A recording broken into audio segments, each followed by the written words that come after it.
c'est John Arnaud et je suis très heureux de vous retrouver pour le Grand News. Et à la une ce soir, le smartphone est devenu un outil de communication omniprésent dans le cœur des Français. Pour représenter la place qu'il prend dans chaque vie, la question qui se pose ce soir, c'est comment représenter au mieux les échanges de SMS dans le monde du cinéma.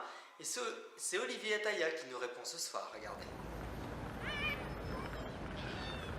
Comment représenter un écran de smartphone au cinéma ou dans les séries? 4000 contacts et pas un ami. Pour inclure cet outil de communication omniprésent, les réalisateurs redoublent d'inventivité.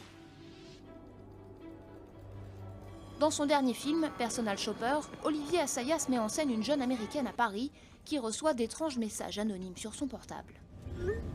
Disons que le pari, c'était de voir s'il y avait moyen de transposer au cinéma l'intensité du dialogue par SMS dans la vie réelle. Et c'est vrai que dans la vie réelle, on est hypnotisé par l'écran, on utilise, etc.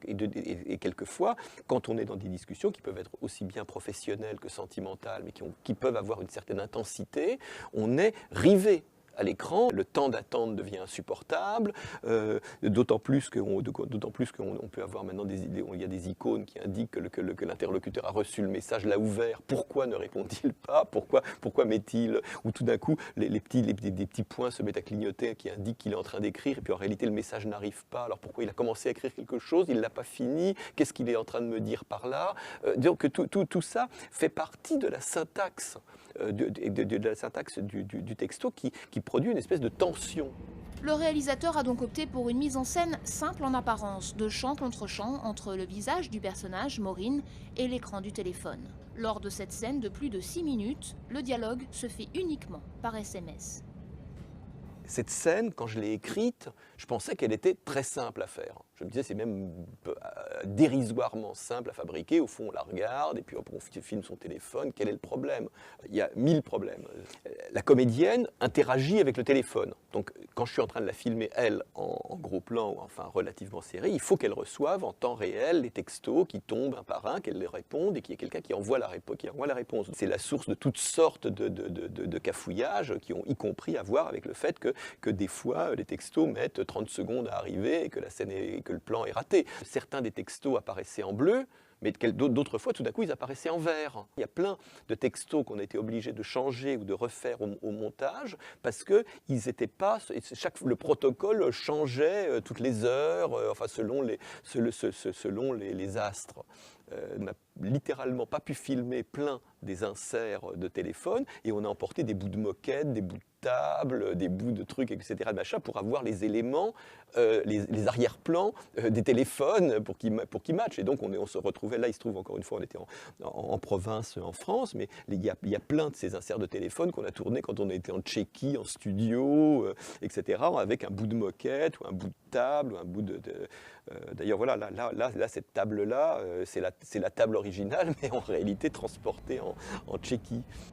Un vrai défi en termes de réalisation, mais aussi pour le jeu de l'actrice Kristen Stewart, qui se prolonge jusqu'au bout des doigts. C'est elle qui interagit avec l'écran à son rythme, de la même manière qu'elle répond au message à son rythme.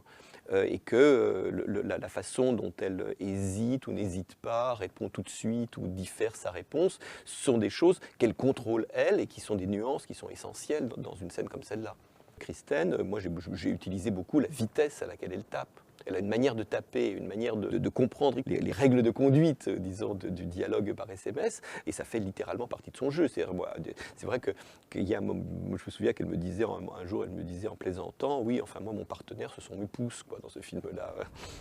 Le smartphone comme vie intérieure parallèle, point de tension, prolongation de notre esprit, voire vecteur de manifestation des esprits, c'est ce qu'a voulu représenter Olivier Assayas dans son thriller fantastique Personal Shopper. Le film sort en salle le 14 décembre.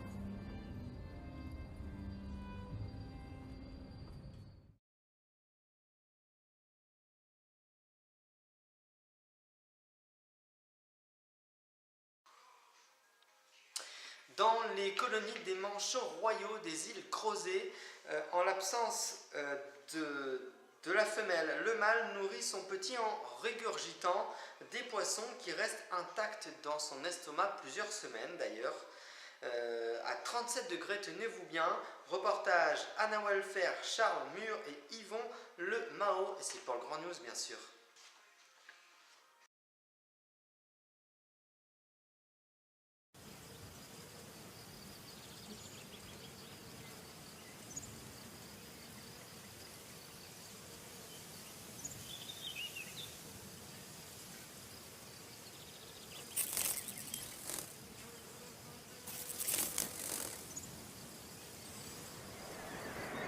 Dans les colonies de manchots royaux des îles Crozet, au moment de l'éclosion des œufs, ce sont le plus souvent les mâles qui nourrissent leur progéniture. Pour cela, ils régurgitent des poissons ou des calamars présents dans leur estomac depuis 3 semaines. Quelle est l'origine d'une telle capacité de conservation des aliments et quels pourraient en être les bénéfices pour l'homme ? Habituellement, la femelle revient pour nourrir le poussin. Le problème, c'est que lorsque la distance pour la femelle qui est partie s'alimenter en mer est beaucoup trop grande, c'est-à-dire atteint 500 ou 600 km, elle revient en retard. Et ce qu'on a mis en évidence, c'est qu'à ce moment-là, le mâle, bien qu'il soit là en train de jeûner depuis 3 semaines, en train de couver l'œuf, nourrit le poussin à l'éclosion. Ça veut dire soit qu'il y a une sécrétion de nourriture dans l'estomac, ou bien qu'il a conservé la nourriture. Mais dans ce cas-là, l'estomac, on l'a vérifié, c'est 37 degrés. Ça veut dire que cette nourriture a été conservée à 37 degrés pendant 3 semaines. Une telle température et un régime très protéiné à base de poissons et de calamars sont des conditions idéales pour favoriser une prolifération bactérienne. Pourtant, les poussins manchots ne développent aucune pathologie. L'équipe du professeur Le Mao a réussi à réaliser des prélèvements dans l'estomac du manchot pour déterminer les causes de cette absence de contamination. C'est un travail pluridisciplinaire. Nous, on avait le savoir-faire du terrain et le savoir-faire pour l'analyse des échantillons, il était du côté des chimistes. Cécile Touzeau était dans le laboratoire de Jules Hoffmann. On a découvert que les bactéries étaient dans une espèce d'état de torpeur et c'est grâce à tout le savoir-faire de Philippe Bullet sur les molécules antimicrobiennes que nous avons pu tester l'idée que j'avais eue au départ, qu'il y avait une substance antimicrobienne produite dans l'estomac. Finalement, a été découverte une petite protéine de 38 acides aminés de la famille des défensines. C'est une défensine de manchot royal. Elle diffère des autres défensines, elle a donc des particularités également que n'ont pas les autres défensines. L'homme produit des défensines également. Ce sont en fait de petites protéines antimicrobiennes qui vont nous protéger. On a découvert que cette molécule est à la fois très active contre l'une des bactéries qui est le problème majeur en milieu hospitalier, dans les maladies nosocomiales, qui est le staphylocoque doré. Elle s'est révélée également très active contre un champignon pathogène qui est le champignon Aspergillus, responsable de l'aspergillose. L'un des intérêts de cette molécule, c'est qu'elle est active en milieu salin. Tout simplement parce qu'elle se trouve en milieu salin. L'estomac du manchot a une salinité qui est très proche de l'œil humain. Or, on manque de molécules antimicrobiennes pour les infections oculaires. La structure de ces petites protéines, elle est intéressante parce qu'on sait qu'elle permet beaucoup moins facilement aux bactéries d'acquérir une résistance. Et c'est le grand problème actuel, c'est celui de la résistance des bactéries aux antibiotiques.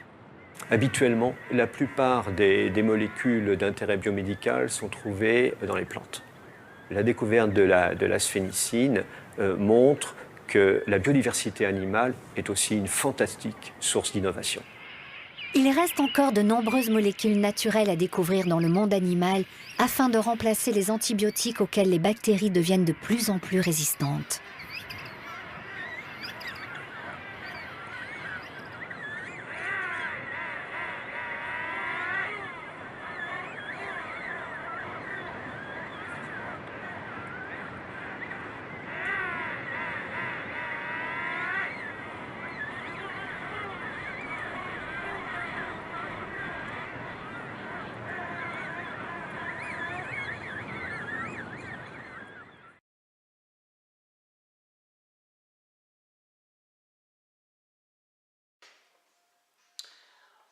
Rogue One sort un an après le réveil de la Force, daté d'il y a tout juste un an, c'était en juillet dernier d'ailleurs. Ce projet est purement industriel et surtout financier. C'est notre rubrique du film à retordre, c'est pour le Grand News et c'est bien sûr pour vous. Regardez.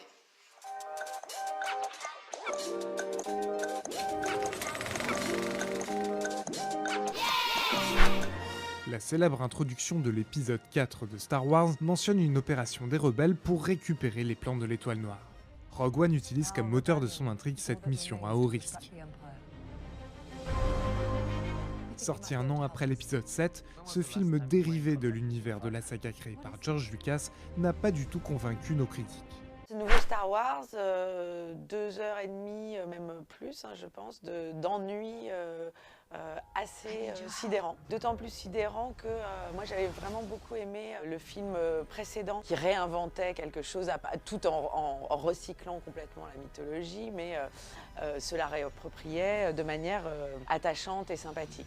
Là, on est aux antipodes de ça. Rogue One, c'est le premier film d'une série de ce qu'on appelle des stand-alone stories, des histoires qui tiennent debout toutes seules, qui étaient annoncées par Disney après le rachat de Lucasfilm. On peut très bien imaginer un petit film d'action très resserré, un truc à, je sais pas, à la Fritz Lang, pour rêver un peu.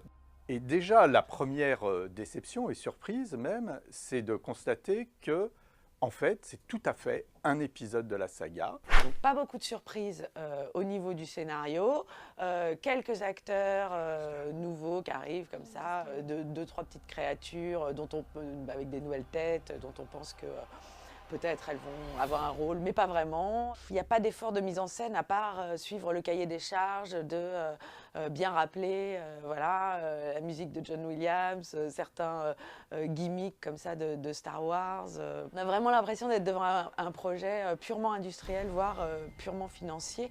Je trouve irrespectueux en fait du spectateur, qui prend le spectateur vraiment pour du bétail, quoi. On voit déjà que c'est un film qui est destiné aux fans, aux gens qui se préoccupent vraiment de la cohérence de l'univers Star Wars, qui s'intéressent avant tout à la mécanique interne de cet univers.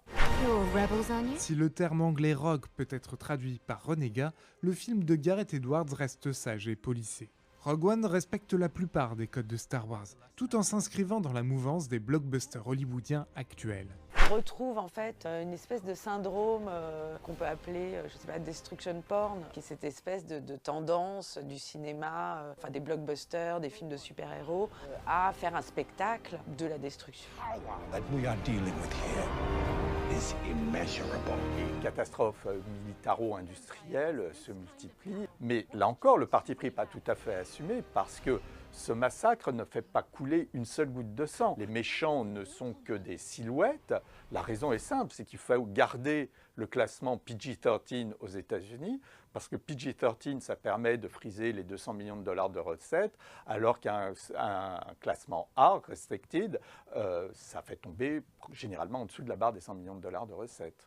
Mais de fait, Star Wars ne fonctionnait pas là-dessus. Le charme visuel, une certaine forme de légèreté, une dimension symbolique qui a disparu. Cette ambiance très lourde, très sombre, qui procède de l'ère du temps du XXIe siècle, est aussi un renvoi à ce qui est le film en général le plus apprécié de toute la saga, qui est l'Empire contre-attaque. C'est super dark, mais c'est beaucoup moins bien que l'Empire contre-attaque. On retrouve dans Rogue One un grand nombre de décors, de vaisseaux et de personnages qui font référence au film culte de 1977. Un choix qui rappelle que ces aventures se déroulent très peu de temps avant celles de Luke Skywalker et de la princesse Leia.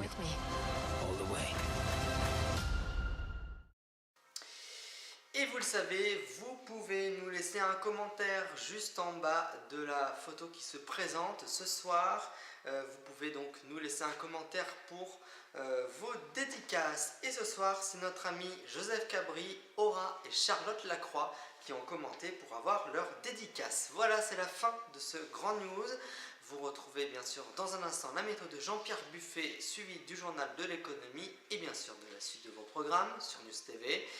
Et après, donc, je vous retrouve demain à 20h30 dans le Grand News. Et voilà, c'est ça que je voulais vous dire. J'oublie, c'est la vieillesse, mais ça arrive parfois. La rediffusion du Grand News, ce sera à 23h55 précise ce soir. Je vous souhaite une très très belle soirée. Je vais me coucher pour vous retrouver encore plus en forme demain, puisque le Grand News débarquera à 20h30. Belle soirée avec nous, à demain!